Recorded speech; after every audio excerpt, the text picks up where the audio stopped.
एक साहूकार था जो भगवान शिव का अनन्य भक्त था।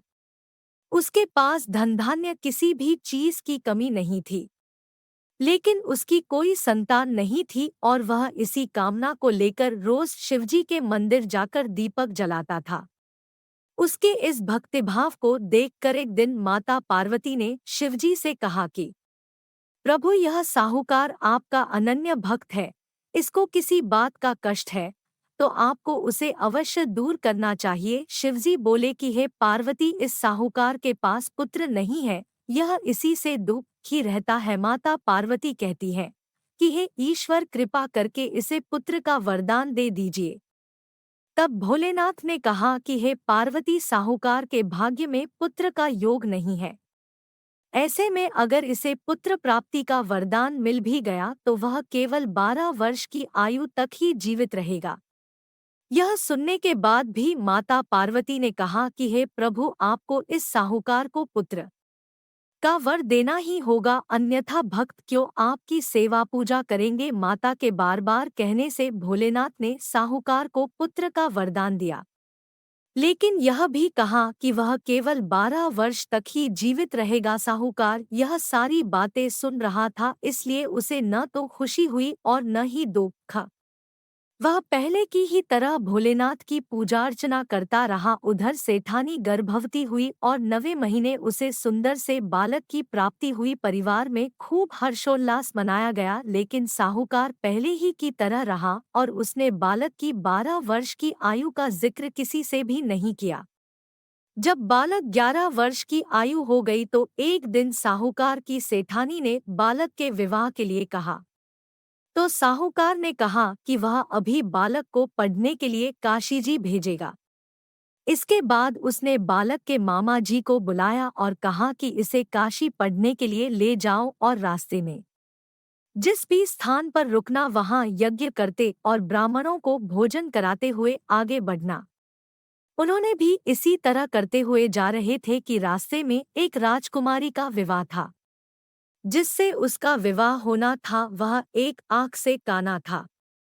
तो उसके पिता ने जब अति सुंदर साहूकार के बेटे को देखा तो उनके मन में आया कि क्यों न इसे ही घोड़ी पर बिठाकर शादी के सारे कार्य संपन्न करा लिए जाएं। तो उन्होंने मामा से बात की और कहा कि इसके बदले में वह अथाह धन देंगे, तो वह भी राजी हो गए।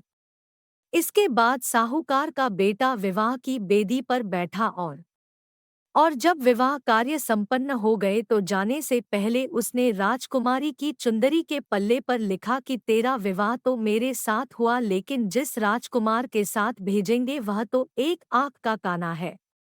इसके बाद वह अपने मामा के साथ काशी के लिए चला गया।